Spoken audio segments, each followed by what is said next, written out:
Blood began seeping into the knight's mouth, drowning her teeth, stinging her tongue. The flood of blood came in pulses, rising over the wall of her lower teeth and collecting in the pit below her tongue.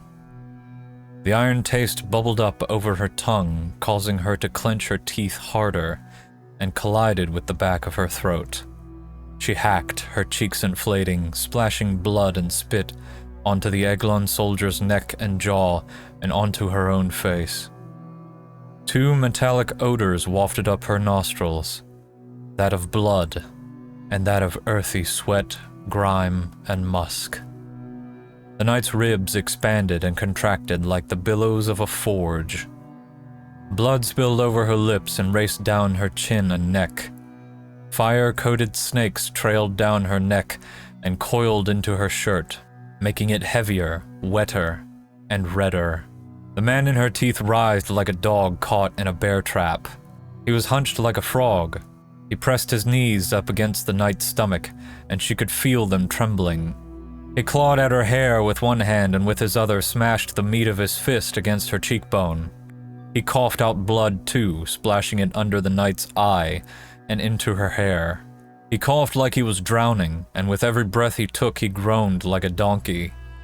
The knight could look into the man's eyes. Every time they met hers, they darted to the trees above and squinted shut. His brow pinched down on his eyes one moment, and then yanked them back open the next. His eyes were green with flecks of orange in them, and soon enough, drops of his own blood the knight hacked back onto his face began to cloud the orange and much of the green.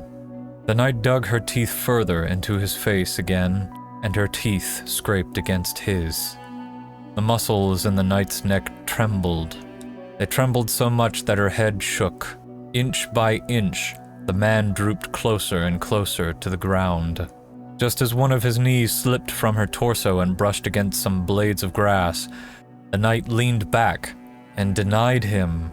The muscles in her back were seething with pain and trembled too. She had the other two Eglon soldiers in either of her arms, one by his neck, the other, the captain, being held in place with her arm wrapped around his chest and her hand clasping the hilt of the dagger she embedded in his shoulder.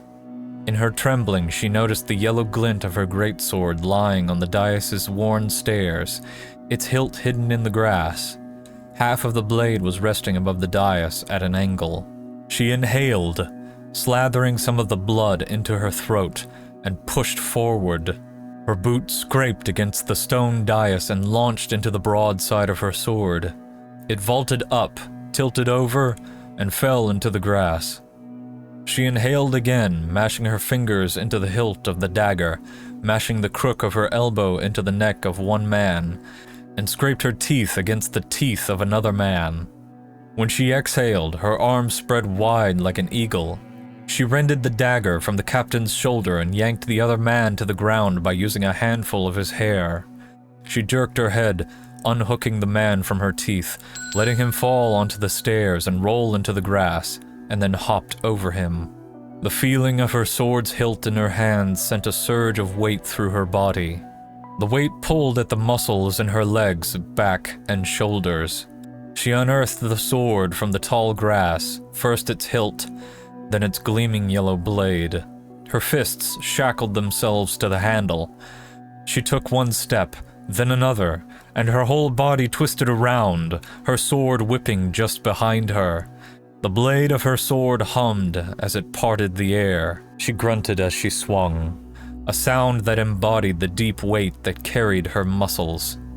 The tip of the blade darted through the air in front of the knight like a yellow songbird. The two Eglon soldiers that were in her arms fell out of the blade's path. While the gray-faced captain fell onto the ground clutching onto his torn shoulder, the other man started toward the altar, toward the nearest weapons. The knight, using the momentum of her swing, brought her blade down, up, and down again.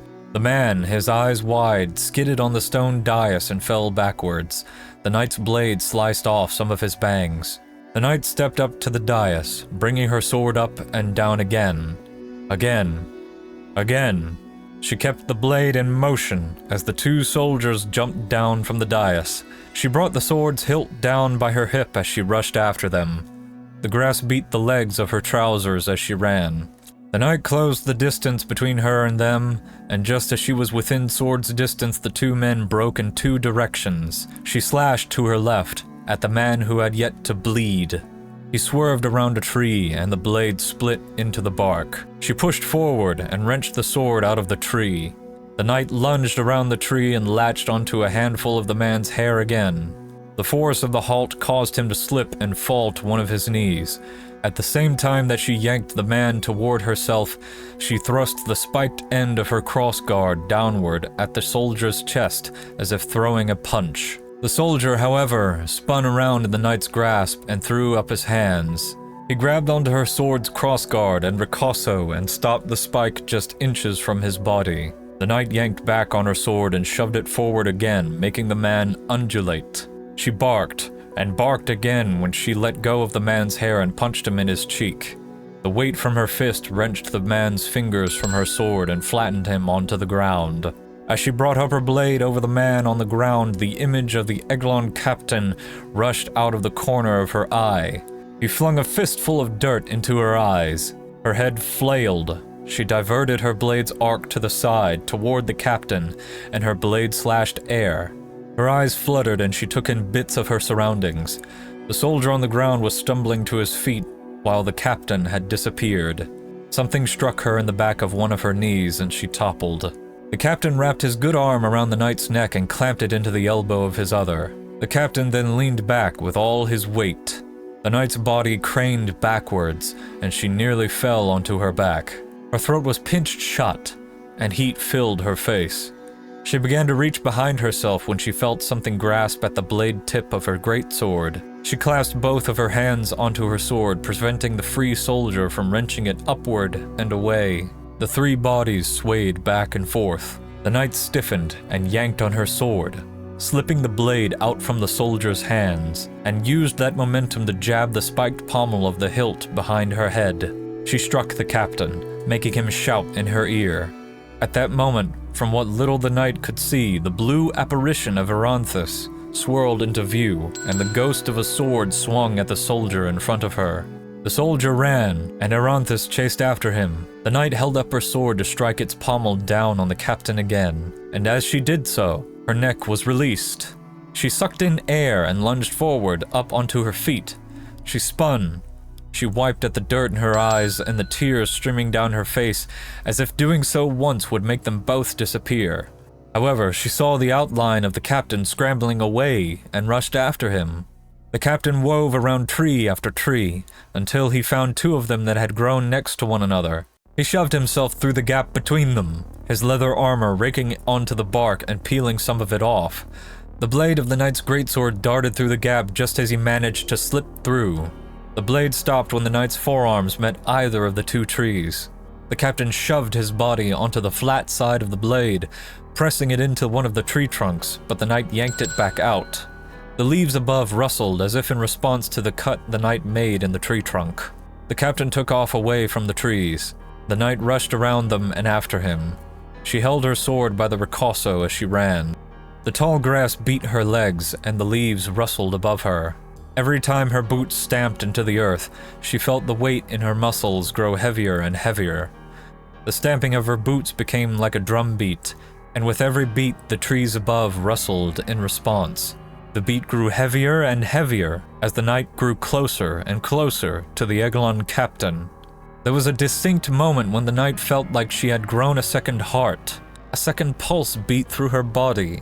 It was heavier than the vibration of rage, and it was slower than the tingling of numbness. The pulse came in waves, disappeared when the knight was airborne in mid-stride, and rattled her legs when she touched back down. The trees shook their leaves, and the grass whipped at her shins, and just as she raised up the hilt of her sword to thrust it into the back of the Eglon captain's head, something caught her foot, and she collapsed onto the ground. She shot back up and glanced back, raising her sword. However, no one was behind her. She looked down and saw a cluster of tree roots, but they weren't hidden in the grass. There was upturned earth around the cluster, and it appeared to the knight that it was shifting. She swiped at the dirt in her eyes again. The second pulse thrummed through the knight's body like lapping waves. She glanced back toward the captain, who was clambering through the trees. He was turning in a wide arc toward the altar, and so the knight angled after him. As she ran, the second pulse shook more and more deeply. She glanced up and saw the branches undulating, beginning in small waves, then growing more and more animated like dancers. Some leaves fell from the branches into a spin. Down low, the knight saw the roots of the trees rising up, pushing the tall grass out of the way. As she passed some of the trees, she began to smell the minerals of upturned earth. Soon enough, the roots of all the trees around her began to angle up and curl inward like long, thin spider's legs. The beat of the second pulse had grown so strong that it deafened the sounds of the knight's boots on the ground. "Elf!" the knight shouted as she slowed her pace, keeping her eyes on the captain. "Is this you?" With no response, and with the captain keeping his path, she swerved through a few trees and began bolting for the altar itself. "Eranthis!" When the knight broke through a line of trees into the opening where the altar lay, she saw Eranthis standing several feet away from the dais.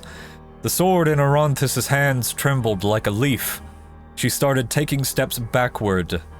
Ahead of her was the other soldier. He was on the dais and was on one of his knees, using a hand against the altar to brace himself.